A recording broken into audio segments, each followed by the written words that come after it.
So I must say, what a lovely film. I was reminded of a very old film, Hakikat, Hakikat, where, yes, absolutely.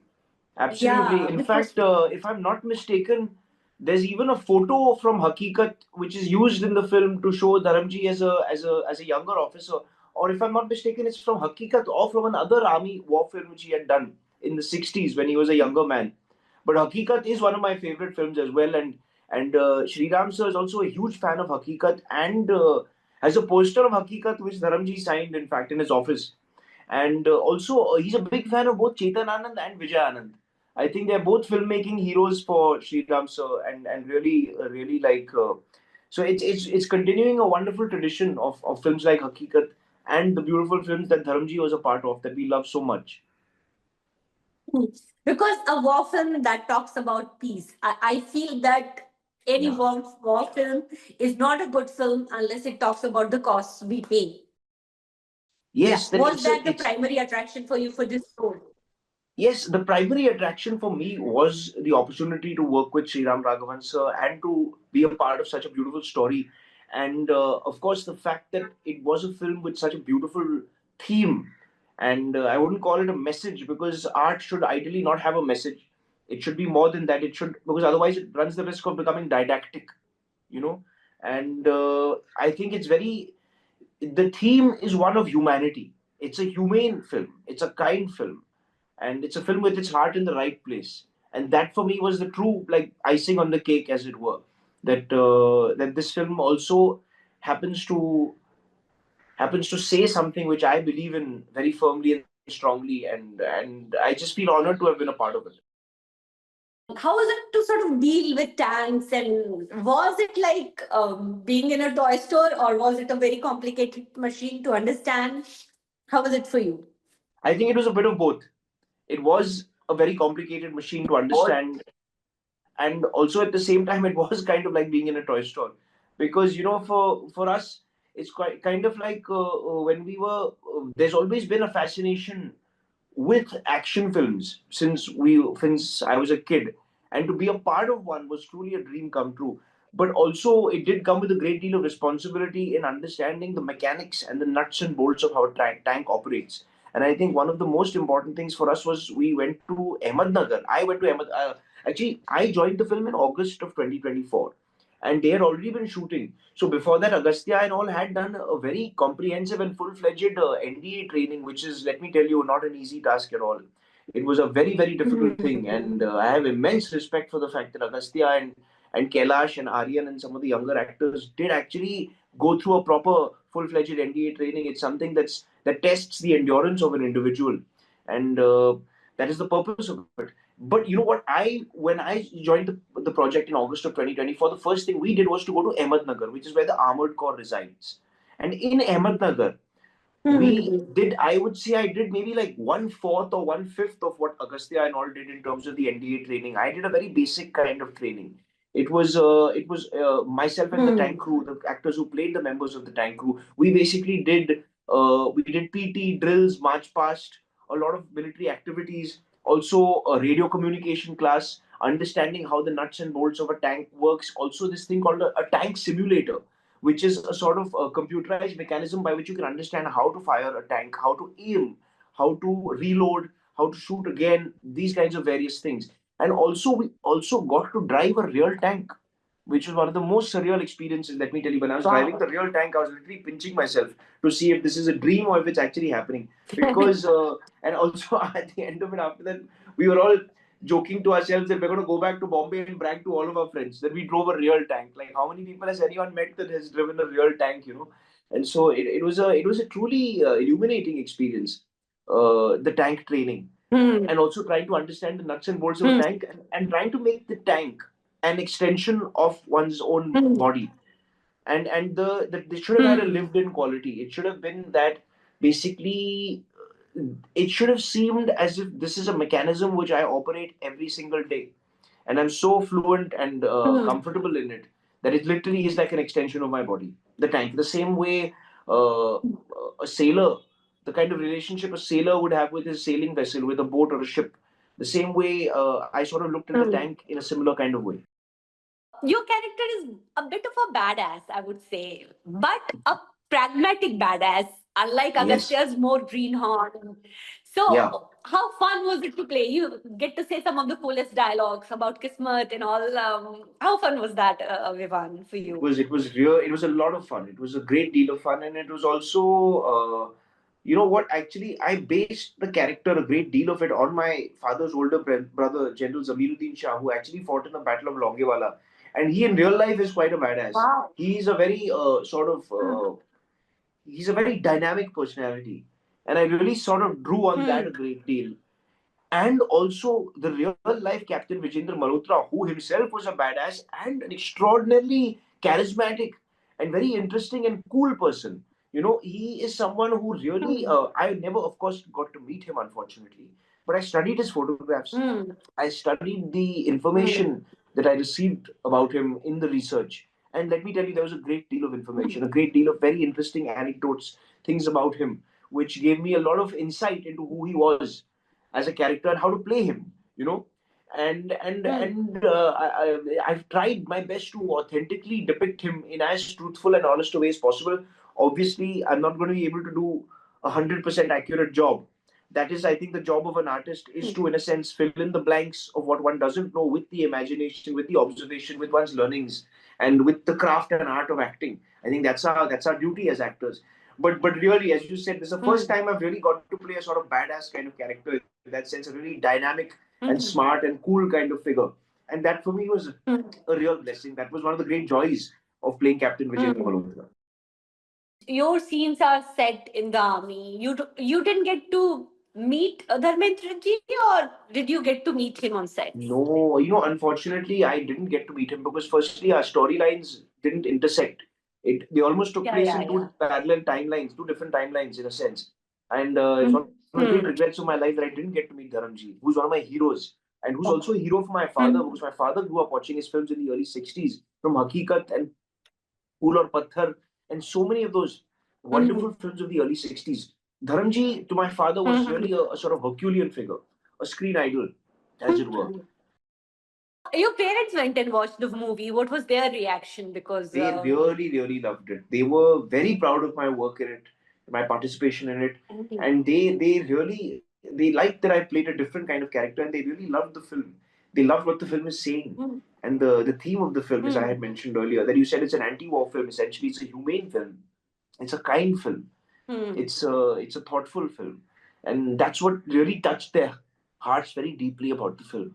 Is that that it's really something that, and for my father to see Dharamji perform, especially that last scene, it hit him very emotionally. It was very cathartic. Yeah, because it somehow also serves as a very nice goodbye to Dharamji. We didn't know that he's going to. Exactly. In Yeah. fact, yeah, and you know what? His last lines in the film and his last lines in film on film are "Rabbarak, Yeah. Rabbarak." So that's a really, really powerful kind of. That was really, really very moving. I can't tell you that it was an extraordinarily emotional experience. I watched the film again last night with Sriram sir and everyone. We had just gone, and every time I see it, I see new things in the film, and I'm Hmm. affected by it emotionally each and every time. How lovely. How does Sriramji finds this film? Because it was completely out of his comfort zone. Ma'am, it's very interesting. A lot of people feel that it is a departure for Sriram sir, but let me tell you why it's not. Because the Yeah. film noir filmmakers, the filmmakers of the 50s and 60s, and I'm not just talking about our filmmakers like Vijay Anand and Chetan Anand, I'm saying in the West, Hmm. the great filmmakers of the classical period in the 50s and 60s Hmm. who made film noirs, whether it be people like Hmm. Samuel Fuller, Anthony Mann, Don Siegel, Robert Aldrich, Sam Peckinpah, John Sturges, who made The Great Escape and The Magnificent Seven. These filmmakers Yeah, were yeah. all, they made film noirs, which are the gangster crime films of the chiaroscuro Hmm. lighting and the shadows and the hats and that sort of that imagery, that iconography, which Sriram Sir has drawn upon so much in his beautiful work and which so means so much to Sriram Sir. These filmmakers were the architects of the genre of film noir. And film noir is a genre which is primarily associated with Sriram Sir in our cinema. Now, those filmmakers, ma'am, all of the Hmm. ones that I mentioned, they were all World War II combat veterans. And Wow. so they made film noirs, they made crime films, they made gangster films, they made westerns, and they also all made war films. So in Hmm. a sense, Sriram sir, it's continuing on a beautiful tradition of Hmm. filmmakers. And also, so I don't look at it as a departure as much as of a logical extension to his filmography. It is, like you said, a very kind film, very heartwarming film, Yeah. which you moved to tears watching this film. So, what was the discussion like? The discussion was, And we what were are the talking, new things that you discovered in the film? every time I Yeah. see it, I discover new things in Agastya's performance. The subtlety and the really Yeah. the finely crafted performance that he's given. Same with Jaideep Elavat's performance, which is such an Hmm. extraordinary performance, a performance of immense depth and wisdom. You know, it's really the kind of performance Hmm. Hmm. that future generations will study. Acting students will really study. Jaideep sir's Hmm. face is like a landscape. Hmm. You know, it reminds me of the great faces of cinema, of Hmm. Humphrey Bogart, of Om Puri, faces which tell a story. Hmm. You know, and Hmm. and Dharamji's performance, especially his delivery of those lines towards the end and last scene. Oh my God, the rumble in his voice, the look in his eyes, Hmm. so many things. And I Hmm. especially also, ma'am, really love the fact that this is an action film in which the action Hmm. does not bombard the viewer. You know, there's a tendency in Yeah. the contemporary cinema for action, the way it's cut and edited and shot, to be a sort of sensory overload. Hmm. You know, I think it's probably the Yes. influence of the Marvel films and the action films of Hollywood, where they really kind of bombard the viewer with a sort of sensory barrage of images and sounds and actions and things. You know, and out here the action is so artfully choreographed. You know, it's so every Hmm. single bullet hit, every single wound, every single blood splatter, every single explosion, every single Hmm. fighter falling has a dramatic weight and a dramatic meaning and a dramatic purpose. It's not just there for Hmm. effect. It's I think very That's right. sophisticated filmmaking. Hmm. Actually, we don't trust the audience to sit in silence anymore, which is what this film Exactly. does. Exactly. So, Vivan, having done this film, we see you in very different kind of movies. I mean, you do work selectively. What kind of roles you want to do going forward? And what are your learnings? Like you said, collaborating with Sriram Raghavan, you have worked with some of the best filmmakers, Vishal Bhardwaj and Kashyap, and this. So, what are your learnings, and what are the kind of films you're looking forward to? You know, there's a famous saying that the actor does not always select the films select the actor. So True. certainly there are certain kinds of films that I do want to do, but I'm not presumptuous enough to think that I might get those films. So I would just like to do I roles doubt with that. Maybe the universe, like, उसके ना manifestation की power. well, you know, this whole manifestation craze that's taken the world by storm, ma'am, I I don't know. know what to make of it. We're It's too cynical almost for it, but no, I'm not cynical. It's just that I feel that it's very much akin to prayer. That the whole yeah. business of manifestation is sort of like praying in a sense. It's kind of what Mm. I used to do as a kid. That, oh, I pray that I get good marks in my exams, or I pray that I make it to the football team, or I pray that I get into the college that I really want to, that sort of thing. So I don't know what to make of it. It's a little beyond my depth. I personally just believe in logic and rationality, and I don't Yeah. necessarily believe in this manifestation business. I am someone of the opinion that one's efforts and one's actions should count more than one's sort of so-called Mm. manifestations, right? So, Mm. but you know, ma'am, really, I do want to do roles with a certain kind of dynamism. I feel with a certain Mm. kind of a sense of. I've been very one of the things I'm very grateful for. See, I've done a lot of roles in films which have not been very interesting, and I've also done roles which have been very interesting. And what I find very interesting about the roles that I've gotten a chance to do are that a lot of the roles they capture different milieus or geographical subcultures or regions of our country and dialects. I'm someone who's a Mm. student of dialects and Mm. linguistics. So I have been fortunate that I've got a chance to do the Bombaya dialect, which is my dialect, the dialect I have grown up with. And I'd certainly Mm. love to do more roles in that vein because that's something I'd be able to bring a measure of authenticity to.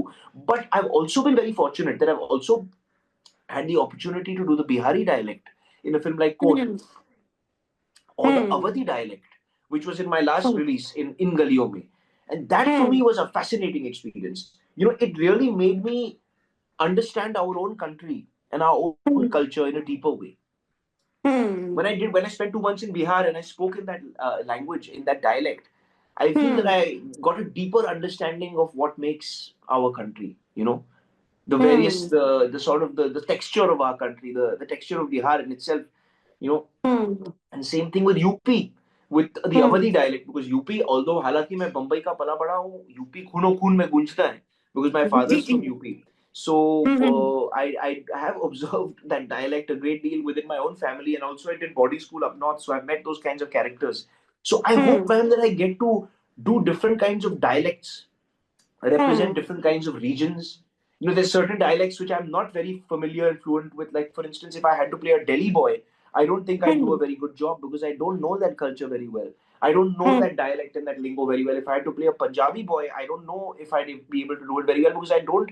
Although I am one fourth Punjabi, my mother is half Punjabi, but I Hmm. just don't have a personal knowledge of that culture and I haven't spent enough time in that milieu to be able to nail Hmm. that dialect the same way that I'd be Hmm. able to nail a Bombaya dialect because that is the language of my mohalla, of my friends and my streets. So it's very Hmm. interesting. I've always found that there's a very interesting relationship between an actor and the geographical region from which they originate. You know, Wow. Huh. So you said you are a language student. Is it something of a fascination for you, or it is something absolutely. that you've studied?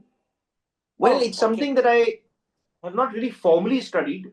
It is something that is a Hmm. fascination to me. I think Hmm. I am formally, basically by education, by my academic background, and I'm basically a historian because I was, I studied, I did a course in history. I did an MA in history and English literature. Hmm. So that by my academic training, those are the regions of my interest and also my learning.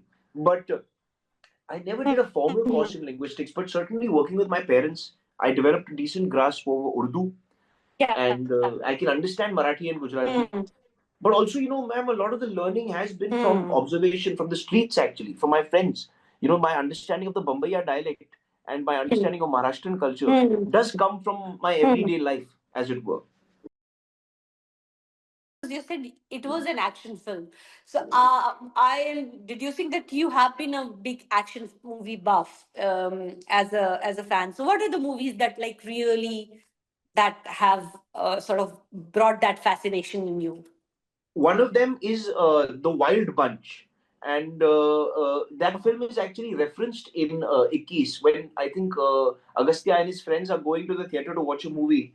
They check in the newspaper, in the Mhm. columns, and the classified columns. In the old days, films used to be, the timings used to be there in the newspaper.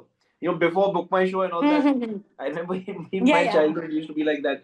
So they refer to The Wild Bunch. The Wild Bunch is, in my opinion, the greatest action film ever made because it is the film which made action filmmaking into an art form. It showed what you could do with slow Mhm. motion, what you could do with different Mhm. frame rates, what you could do with the choreography of action itself.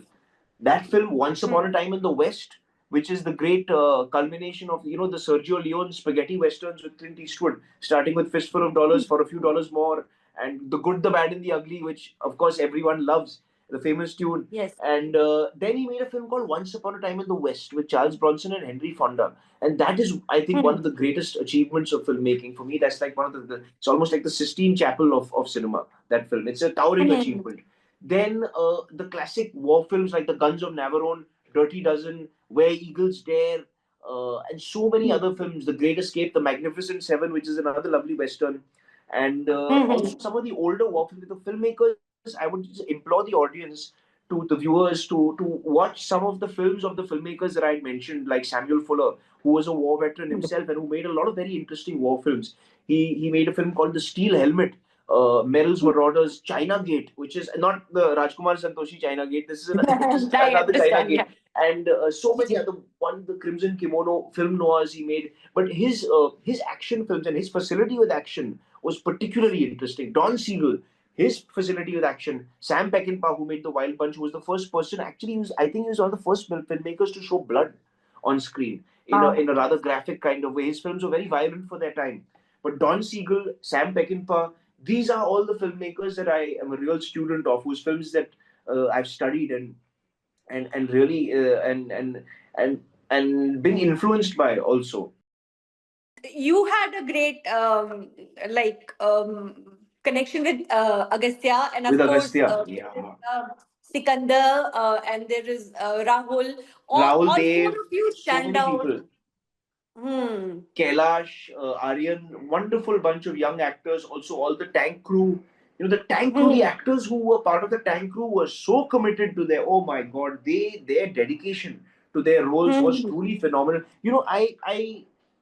I think it's an oversight on my part that I have not really been able to mention and pay adequate tribute to the young actors that played our tank crew. Ma'am, they had some of the toughest jobs imaginable because they also had Hmm. very small roles. But the hard Hmm. work that they put in, like, I'll give you a Hmm. small example. Like, for instance, a tank crew member might not always be shown. It might not always be shown in a shot because they're inside the container of the tank. Unlike me, who's the Hmm. tank commander who gets to pop out of the cupola and be seen by the camera. But ma'am, there's so many people who are. There was 3 or 4 tank crew members, actors, who were inside Hmm. the tank at all times, whether or not they were in the shot, whether they were going to be visible or not. And that was Hmm. truly, I can't tell you, the devotion to the craft as an actor, that is just awe inspiring. The way the tank Hmm. crew members, and sometimes I tell them, yeah, guys, you don't need to be there, just y'all can go and relax because y'all are not going to be seen in the shot. But they'll be like, no, we want to be there. This is their dedication to the craft. Yeah, isn't that amazing? Hmm. Like, even shots Yeah. where they were not visible, they would still be there inside the tank, just Hmm. because they were inhabiting their characters and their duties so fully. Was the weather kind to you guys when you were shooting in tanks? Was there like or not? Was It it was it was winters or it was summer? quite hot. Surprisingly, October in Amritsar actually gets quite warm, and certainly, Oh, there's times when you're on the tank, you feel like you're a tandoori chicken being roasted on the metal. oh God, yeah, that's true. But that's all part of the bargain. Yeah, that's why that's part of our job as an actor. You know, Hmm. is to endure certain physical hardships, and that makes one a tougher human being. It's all for the better. Hmm, hmm, hmm. So, Vivan, after this film, what else you're doing? You are also involved with your parents' theatre group, I Yes, guess. yes, Yes. very much so, So, very much so. I'm very an integral part of my parents' theatre group, and I have been since I was a child. And so hmm. there's a lot of work on that front, which I continue to do all the time, which I've always done. There's also Sudhir Mishraji's show called Summer of '76, which I think is going to come out in Feb or March of this year. And Wow. as of now, ma'am, these are the two things that I'm really looking forward to: theatre and Sudhir Sir's web series.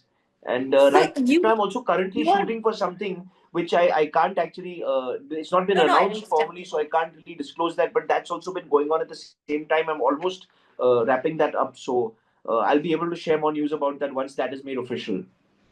Oh, lovely. So, as a history student, you are really getting to go back in history, and Absolutely, that must ma'am. be I've lovely for actually you to covered read. I've covered most periods of history. In Suitable Boy, I did 1950s. In Bombay Velvet, I did 1960s. In Ikkis and Sudhir Sir's show, I've done 1970s. In Satpur Maaf, I did 1980s. Then in one Wow. incomplete gangster film, I did 1990s. And of course, 2000 and beyond, to all of us have done. so, Ah, that's true. so Thank you so I've much, managed to Vivaan. cover post-independence India pretty comprehensively. Let's see. I hope I get to play some roles of olden times.